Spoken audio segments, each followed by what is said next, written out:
Selamat malam Bapak, selamat malam teman-teman. Perkenalkan, nama lengkap saya Maria Teresa, kelas A semester 7, program mata kuliah kajian sosiologi terapan, program studi sosiologi. Baik, jadi hari ini saya akan membahas tentang review buku ke-8 dari mata kuliah sosiologi terapan. Jadi di sini di bab yang pertama berkaitan dengan Renaissance, laporan Komito des Sages, kelompok refleksi untuk membawa warisan budaya online. Jadi seperti yang kita ketahui bersama, Renaissance atau abad pencerahan di sini merupakan awal munculnya penelitian-penelitian di bidang teknologi dan bermunculnya para ahli yang pada saat itu lahir dari, karena sebelum abad pencerahan, sebelumnya itu masyarakat di abad ke-20-an mengalami yang namanya abad kegelapan, di mana ilmu pengetahuan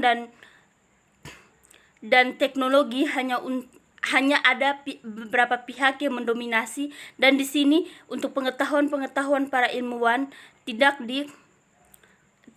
dikembangkan atau ditutup aksesnya, sehingga terjadi penutupan secara besar-besaran. Dan di sini di abad ke-8 ini banyak yang masyarakat yang notabene tidak mempelajari ilmu pengetahuan, dan setelah adanya kesadaran bahwa ada beberapa pihak yang mendominasi, bahwa kebenaran itu bisa dicari, maka lahirlah abad pencerahan atau abad Renaissance, yang mana di sini dengan adanya abad Renaissance membawa warisan budaya online, yang mana menghasilkan teknologi yang kemudian membawa Eropa pada abad yang di mana membawa kemajuan di Eropa tersendiri berkaitan dengan warisan budaya online tersebut. Jadi hasil dari teknologi hari ini, hasil awal mula titik teknologi hari ini, ilmu pengetahuan hari ini berakar dari abad pencerahan, yang mana dilakukan berbagai riset-riset, penelitian-penelitian tentang ilmu pengetahuan itu. Sejatinya ada satu tokoh besar di abad pencerahan itu yang mengatakan bahwa manusia dapat terbang seperti burung di angkasa, dan dia merupakan penemu pesawat. Dengan adanya tanggapan bahwa manusia bisa terbang ke angkasa bebas seperti burung, dari situ lahirlah riset-riset dan penelitian-penelitian, sehingga pada abad pencerahan ini masyarakat menghasilkan teknologi yang bertitik tumpu dan menghasilkan sebuah pesawat tersebut.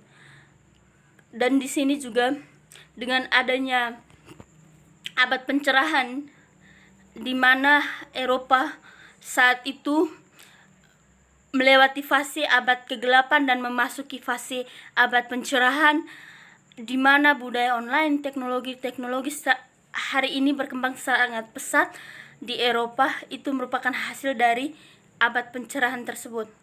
Kemudian kita justru di sini warisan budaya online ini merupakan warisan dari abad pencerahan tersebut. Kemudian berlanjut ke bab berikutnya berkaitan dengan sumber pendanaan digitalisasi. Jadi di sini dengan lahirnya abad pencerahan hingga hari ini, Eropa dikenal dengan sistem digitalisasi yang sangat cepat dan pesat. Jadi sekarang semua jenis pekerjaan di Eropa dilakukan oleh mesin. Tentunya ada pihak-pihak yang juga mendanai proses digitalisasi. Proses digitalisasi sebenarnya adalah proses manajemen atau pengaturan yang dilakukan dalam sistem online yang bekerja di dalam digital itu sendiri. Jadi di sini banyak pemilik modal yang melakukan pendanaan dalam sistem digitalisasi tersebut, sehingga hasil dari pendanaan itu mereka melakukan investasi investasi di bidang digitalisasi. Jadi seperti yang kita ketahui bersama, banyak kan investor-investor yang bekerja di dalam bidang digitalisasi. Contohnya investor pemilik saham YouTube, pemegang investor YouTube, kemudian ada investor yang berkaitan dengan digitalisasi dalam mode online tersebut. Kemudian selanjutnya berkaitan dengan seniman Eropa. Eropa terkenal sekali dengan seniman-seniman klasik yang menghasilkan perpaduan seni rupa yang sangat mengagumkan. Bagaimana Prancis, sebuah negeri dengan penuh lukisan yang lahir dari seniman-seniman yang pada masanya mereka berkembang sangat pesat. Kemudian para seniman ini menghasilkan lukisan-lukisan indah dan mengagumkan. Banyak juga selain lukisan, banyak juga seni-seni yang dihasilkan di Eropa. Prancis salah satunya negeri penuh romansa yang menghasilkan banyak keindahan seninya. Kemudian banyak juga bangunan-bangunan, contohnya bangunan-bangunan klasik, itu bahan bakunya dihasilkan dari negeri Eropa, dari benua Eropa. Kemudian berlanjut ke hal berikutnya, berkaitan dengan Federasi Eropa of Magazine Publisher. Jadi ini berkaitan dengan ikatan orang atau perusahaan yang mempublikasikan tulisan-tulisan yang hasilnya sangat banyak. Di sini dalam hal ini perusahaan-perusahaan penerbitan yang menghasilkan banyak, bahkan jutaan ribu kopi untuk sebuah buku per tahunnya dengan jumlah minat baca yang tinggi.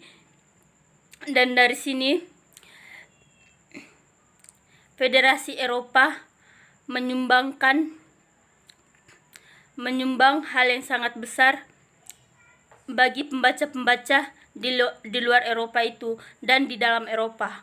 Kemudian bab selanjutnya berkaitan dengan Federasi Eropa Industri Gambar. Seperti yang kita ketahui bersama bahwa industri gambar juga sangat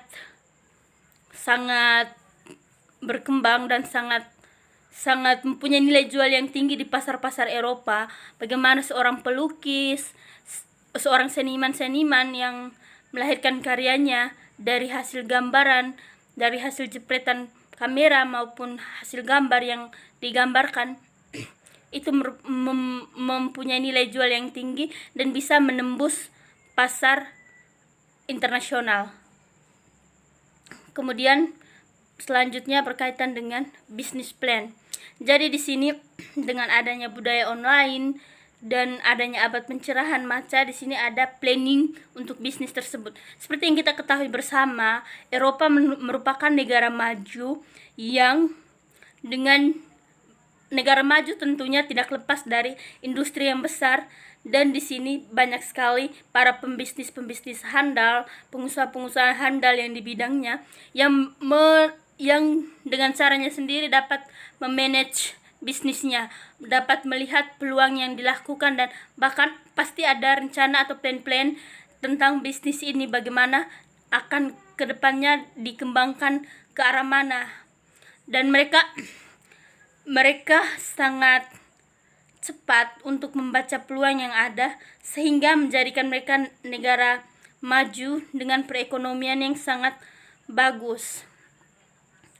Dan hal ini juga sangat bagus untuk dicontoh negara-negara dari dunia ketiga atau negara-negara terbelakang. Dengan adanya bisnis plan itu akan memajukan sebuah negara sehingga lebih besar lagi ke depan dan lebih maju lagi ke depan. Kemudian slide berikutnya berkaitan dengan kegiatan digitalisasi. Kegiatan digitalisasi ini berlangsung secara online. Seperti yang kita ketahui bersama, proses pemanajemen atau lain sebagainya berada dan berlangsung di dalam online itu sendiri, sehingga dengan adanya proses digitalisasi, para investor atau pengusaha tidak perlu lagi repot-repot menanam saham atau melakukan investasi secara manual. Jadi di sini dengan proses digitalisasi, para pengusaha atau investor-investor dapat melakukan kegiatan industri dalam bentuk digitalisasi seperti menjual beli saham di bursa efek ataupun menanamkan modal di suatu perusahaan tidak lagi melalui cara manual tetapi dalam jaringan dan melalui link-link yang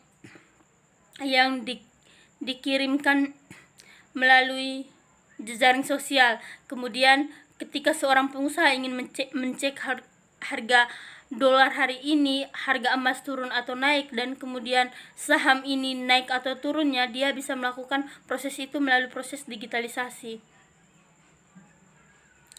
Kemudian bab selanjutnya, sekian dan terima kasih. Sekian dari saya, terima kasih.